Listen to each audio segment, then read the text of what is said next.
Hey everyone, welcome back to a new video of Amazon Clone. In this video, we will be building the database of our products that will be available under our Amazon Clone. So if you have followed me in the previous tutorials, we have completed the authentication system with both front end and back end. So in this video, we will be building the database module of our entire products that will be available. Right, so you can see here, if I go under my source folder of my back end, you can see under my database, I have got my entities and also repositories. Right, so what I can do now, under my entity, I will be creating a new entity for all the product. Right, so I'll be simply calling this to be product dot entity dot typescript. Right, so here I'll be creating a new entity for all the products. Right, now you know how to create a new entity.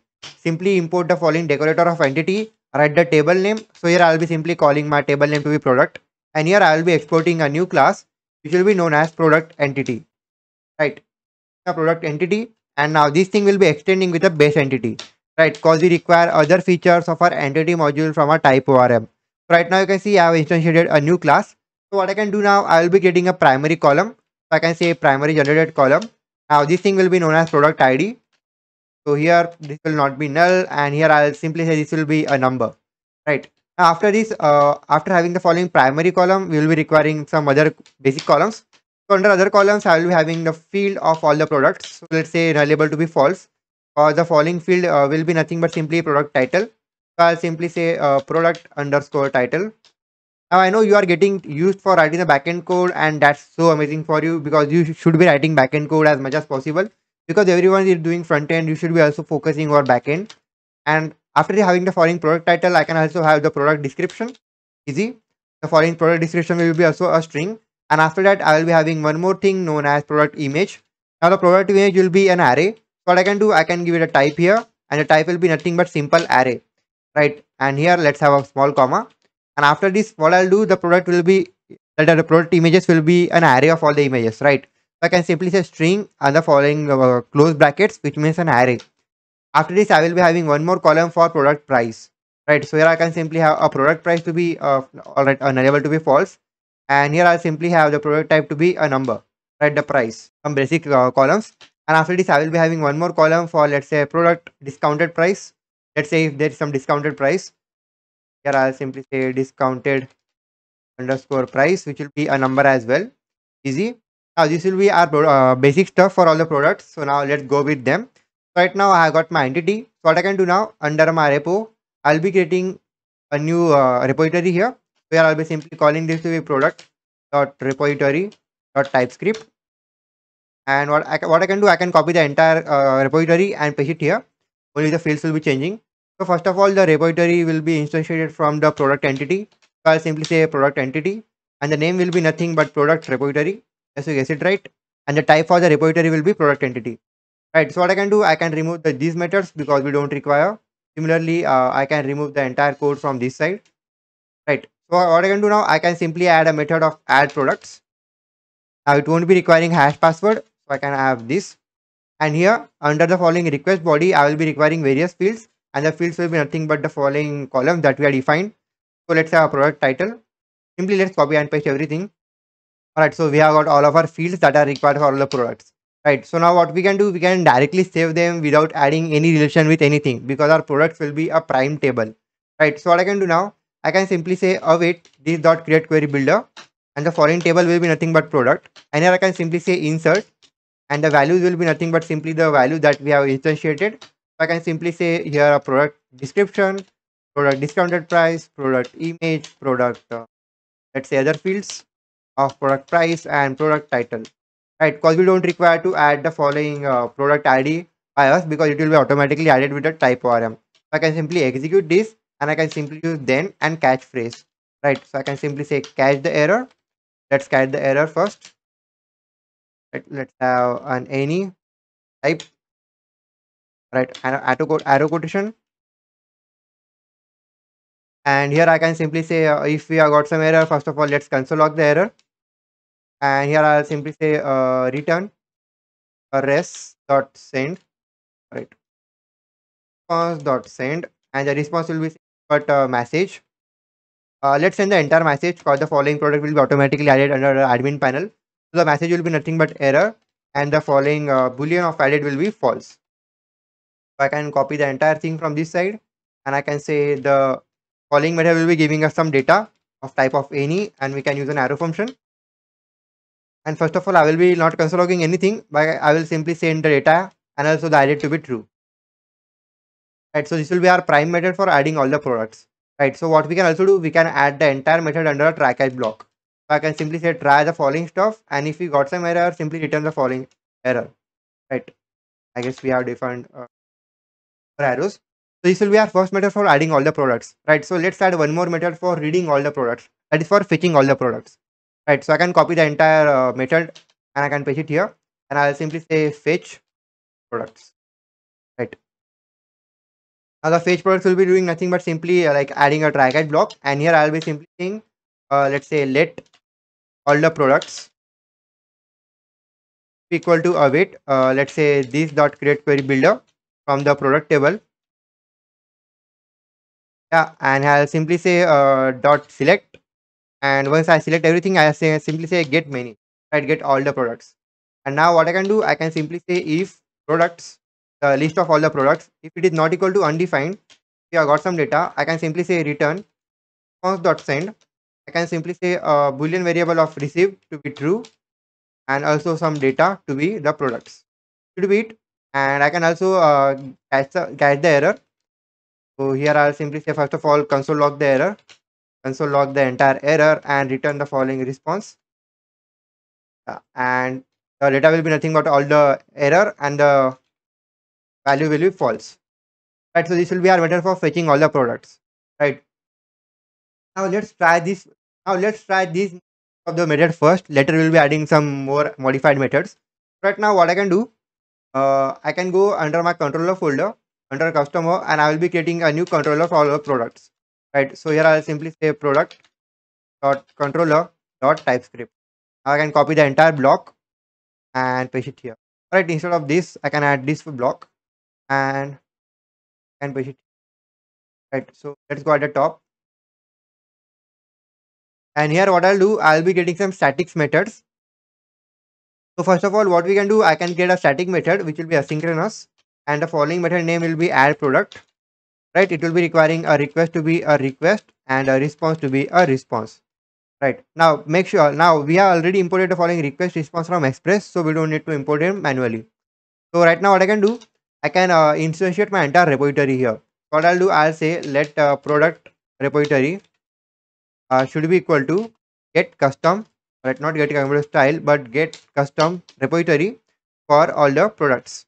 So here I can simply say product repository, and here what I can do, I can simply say await product repository dot add product. It will be requiring a request and a response. This will be our skeleton method, so I can copy that and paste it here, and this method will be known as fetch products.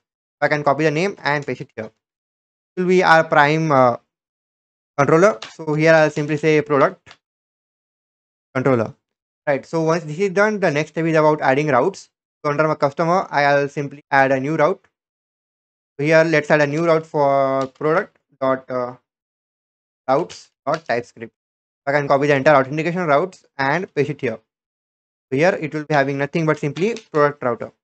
Now I'm not explaining this thing again and again, because if you have followed me in the previous tutorials, you already know how to do this stuff.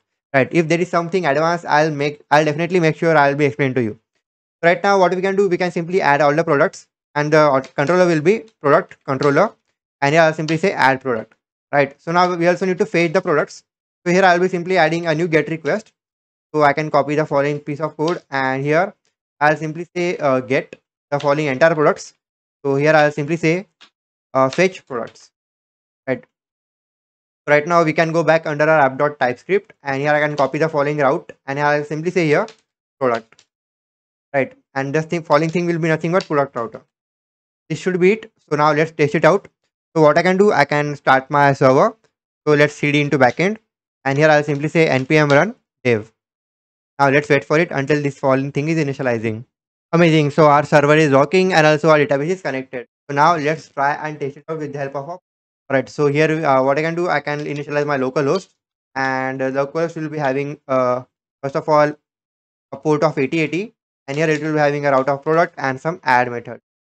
So here I can simply say JSON format, and under this what we can do, we can add a post request. First of all, here it will be requiring certain stuff. What I can do, I can go back under my entity, not entity but repo, and I can copy the entire stuff. Right. I can paste everything here. So let's add everything here and let's add a quotation for them. So what we need to do now, we need to add some values. As first of all, let's say product price, that is discounted price will be, let's say 180, and yeah, so the original product price, let's say it will be, let's say 200 for now, and the image will be kind of null, so I can simply add some mock image, and description will be some full description, and so also here require some title, so I'll simply say full product title because everything is fake for now. So now let's try to add some product. Let's send a request. Alright, so we are not able to connect here. Alright, so we haven't added the following product entity under our ORM config. I can go back under my ORM config, and here under the following entities list, I can add a product entity. Right, so let's save it now. This must be running for it. Amazing. So now if I send a request, you can see the following product is added because we have seen the following added to be. Right now I can copy the entire path and I can open the following one more tab, and I can simply say only for products and get all the products. Now you can see here we are receiving all of our products. You can see the ID is one, some title, description, and an array of images, price, and discounted price. So this means that we are successfully able to add all the products. Right. So now once we are able to do the basic stuff, let's move some advanced one. You can see under my product repo, we have got two different methods. First one is for adding products, another is for fetching all the products. So right now what I'll do, under my entity, I will be adding one more field for the category of the product. So right now I can copy some of the column of string and I'll paste it here. So I'll call this thing to be product category. Right. Now the category type will be a string. I can save it for now. I can go back while adding the product and I can simply say a product category. Right. Now it shall be requiring some value of it. Will be product category. We should be also adding the product category. Now once we have added the following product category, we also need to search the products with the help of the product category. So I can copy and paste everything here. And here what I'll do, I'll say, let's say fetch products by category. Right. So right now what I'll be requiring here, here I'll simply say let product category, the following value should be from request.parameters. Right. From the parameters, I will be caching the value of product category. Right now what I can do, I can say select dot where the following product or product category is equal to the product category, and the value will be nothing but the product category. Now what is happening here? First of all, I am querying my entire table of products. From the table of products, I am querying the following product category. I am saying the following product category is equal to a new product category. Now make sure you are adding the following colon, because the following colon refers to the value that we will be adding under the following curly braces. Right. So the value will be nothing but a product category. I can also write this stuff to be product category, but the thing will be same because the following variable names are same. So I can directly refer it here. I hope you have understood about what is happening here. First of all, we are querying the following product category and we are equalizing it with the existing product category. Right. So we have added the following category. Right now, what we can do now, let's stop the server. We'll be getting error because the product category is not a relation. What I can do now, we can go under product controller first and add a new method. Let's copy that and paste it here, and I'll simply say fetch product by category, copy the method name, paste it here. Right, the process will be same, but right now we need to change the routes of products. Because here you can see we'll be having one more get path, and here I'll be simply saying search by category, and here I'll be having the product category variable that we have simply for parameters. So I can copy that and paste it here. Now make sure you are adding the following column at this side as well, and here I'll simply say fetch product by category. The following method will be get request.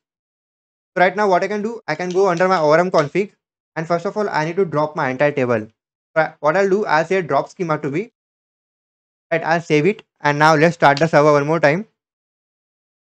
Because we have added a new entity, that is a column, so we need to drop the entire schema. So when the schema is dropped, I can say the schema drop should be false now for it. Amazing. So right now you can see, let's try to add one more product. Here while adding the product, I will be adding one more field here. Here I'll simply say here, let's say product category. right? So let's say the product category is shoes for now. It's an example. So right now let's try to add the product. Right now you can see the product is added. If I try to fetch it out, you can see the following product is added. We are also getting the shoes to be product category. Right now what I can do, I can query the following product with the help of the category. So for that purpose, what I'll do, I'll append a route with category, and here I'll simply say shoes. Show me all the product that has a category of shoes. If I send a request, you can see I will be having this data. But if I simply say here, let's say clothes for now, and if I send a request, you can see I will be receiving a list, but it will be empty. Right now, what I can do, I can simply say here, let's say a new category of let's say clothes. Let's say HM jacket for now, and the category cloth or simply jacket, right? So let's start to add the product. If I fetch all the products, you can see you will be getting two different products, HM jacket and some four data. So if I go back and if I simply say here, let's say search the category of jacket, and if I send it out, you can see you will be receiving all the products having the category of jackets. So this is it about how to query all the data with the help of categories, right? So these are two different methods now for all the admin panel, because first of all we will fetch all the products, and also we fetch the product by category. Version of our application. What we can also do, you can also add some delete method for deleting the products. So let's try and do that. I can copy the entire block here, and here I'll simply let's say delete product. Now the following method of delete product and add product and update product will be seen as an admin panel, right? So here I'll be requiring product ID. So with the help of this product ID, I will be able to delete it. So I'll simply say let's say get query builder from the product, and I'll simply say delete from the product entity, where I'll simply say product dot, let's say the product ID. I can copy the following ID is equal to the mentioned product ID, and the value will be product ID. And here I'll simply say dot execute it. So I can remove the quotation, and I can delete the method of if condition. And once the following thing is executed, what I can do, I can copy the phrase then and catch, and I'll simply paste it here. Right, so we don't require a catchphrase or then phrase for now. So right now, what we can do, once the following thing is executed, we can simply let's say delete it, and here I'll say delete to false if we got some error. Right, so this should be it. Let's try this thing out. Amazing. So I can go back under my controller, copy the following method, and I'll simply say delete. Alright, not delete that, but delete product, and that's it. Let's go back to our routes, and I'll be creating a new type of route here. I'll simply say let's say delete route. I can copy the following post method, and I can simply say delete. It is requiring an ID. So we can go back and I can say product ID. Make sure the following variable names are same. So, and also you should be adding a colon. And here I'll simply say delete product, right? And the following method type will be a delete. This should be it for now. So let's check our server. All right, it is fine. Our what do we call this? Postman. Actually, I'm very bad at remembering things names. So here, what I can do, I can simply say product dot delete. The following route will be delete, and the following let's say ID will be 1 for now. Let's send a delete request. All right, so you can see related to bit. And if I try to fetch all the products, we should be getting only HM jacket. Right now, if I say product ID is 2 and I need to delete the HM jacket, I can copy the ID and go back. I can paste it here, and I can simply run a delete phrase. And if I go back now, you can see the following list of products will be null. And if I start to send a request one more time for delete, you can see the delete will be true, but the affected will be 0. Right. So right now, this is the entire method of our entire database for products. We can modify at the higher level, but right now for the initial version of our Amazon clone, I want to go. But many of you are kind of beginners, so I want to teach you from basics. So right now, this was all for today. In the next tutorial, we'll be showing all the products under our UI for Amazon clone. Till then, if you are not following me out to my Instagram, you are missing it out. Kindly follow me there for further updates, and I'll see you in the next one.